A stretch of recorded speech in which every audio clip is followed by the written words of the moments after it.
So here we go. All right.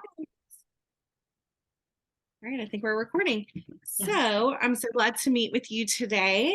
Yes. I understand that there are some things that you would like to talk about today regarding your classroom. So if you want to go ahead and just give me a little bit of background knowledge about that, I'll try my best to help you.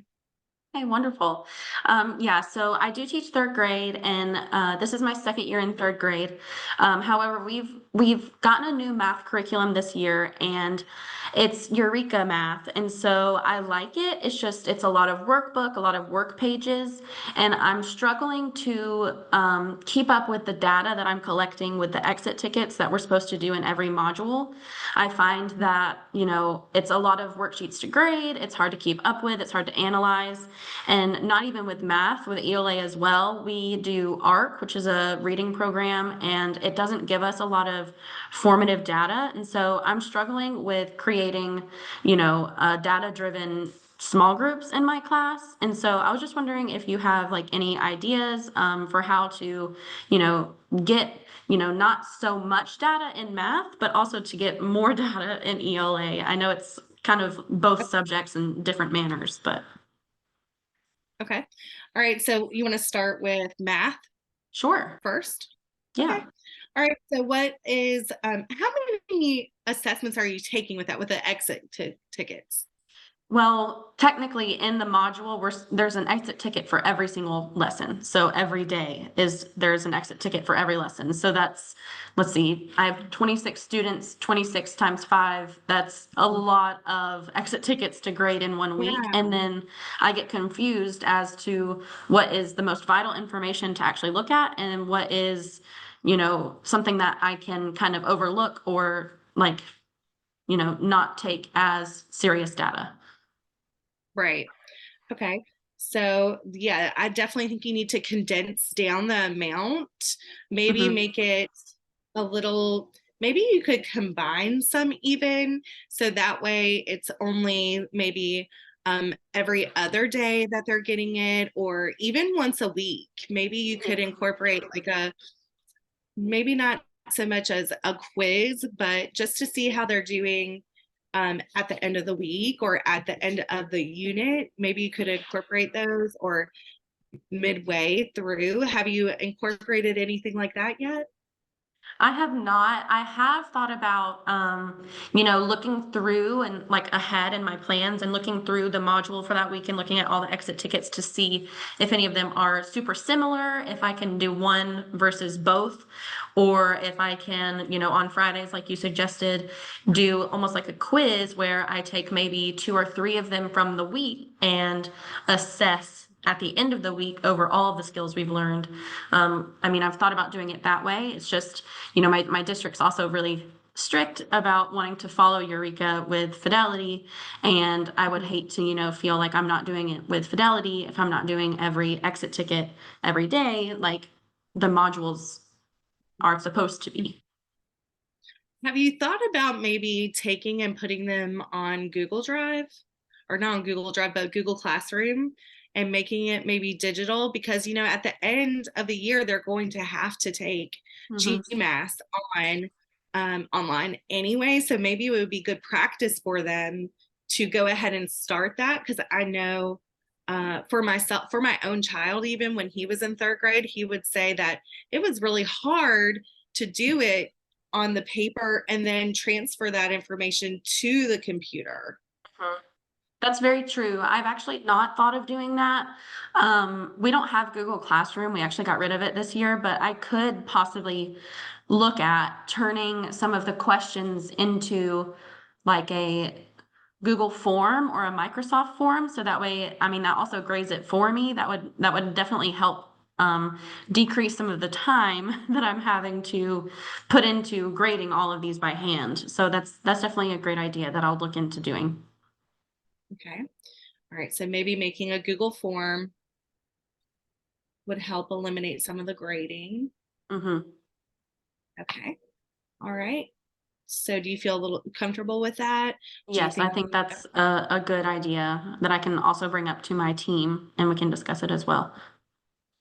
Yeah, it'd be something too that when you're planning, instead of one person having to do all of them, you guys literally can get on and work together, collaborate Mhm.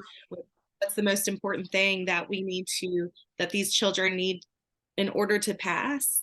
Mhm. So that would be beneficial for everybody to be on the same page, I think.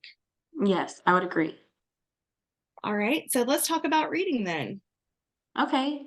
Yeah, kind of like I mentioned, we don't have ARC, which is our reading program, doesn't really give us formatives or anything like that. And so I struggle with just, you know, having groups that are data driven.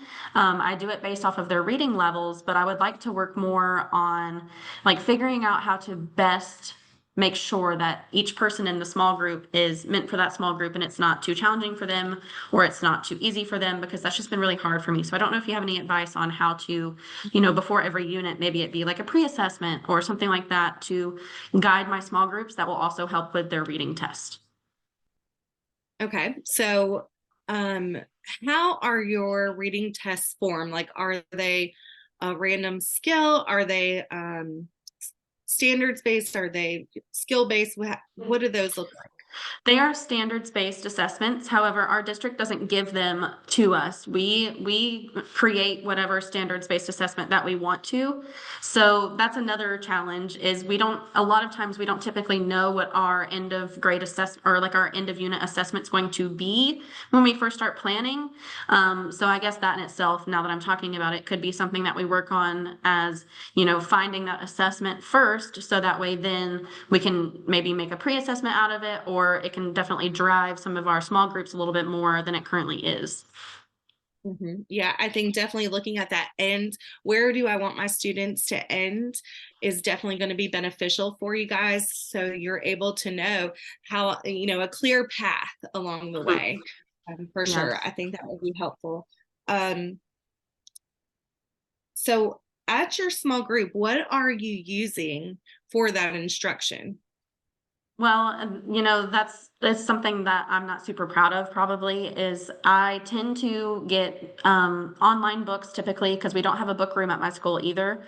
I tend to do online like reading A to Z books, and then I will have my students go to our learning platform called Canvas where they can access those books and we read them in our small group. And I typically will, as we're reading them, we'll go through and we'll talk about certain skills, Mhm. chunking words that may be hard, talking about how to use context clues, stuff like that. But I typically just will find a guided reading book online and we'll go through it together. But I just don't feel like I'm using my time as wisely as I could be.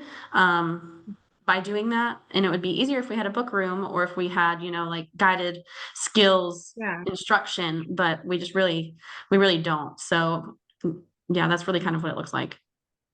Okay. All right. So you're making the best. So I understand, like, you're making the best out of what you have.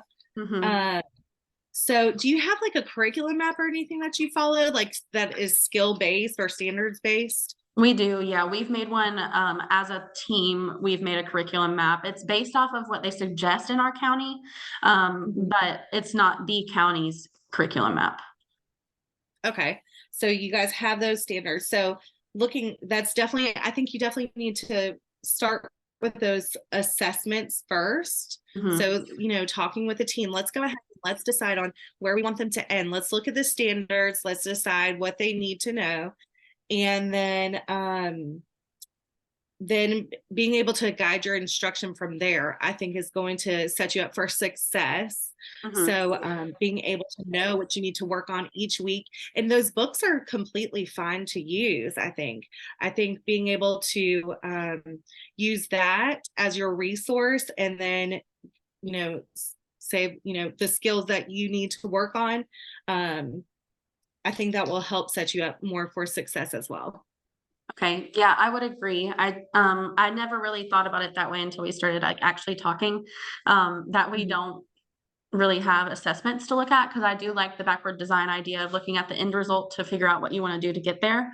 So I definitely will talk to my team about that. Perfect. All right. Is there anything else that you'd like to talk about today? I don't think so. This has been very helpful. Thank you so much. Okay, all right. So next time when we meet, I'm anxious to hear, not anxious, but I'll be excited to hear about if Google Forms was something that you guys could use, and then designing those assessments ahead of time in order to plan your instruction. So, all Yes. right, thank you for meeting with me today, and let Yes. me know if I can help you in any other way. Awesome. I definitely will. Thank you so much for your ideas and your time.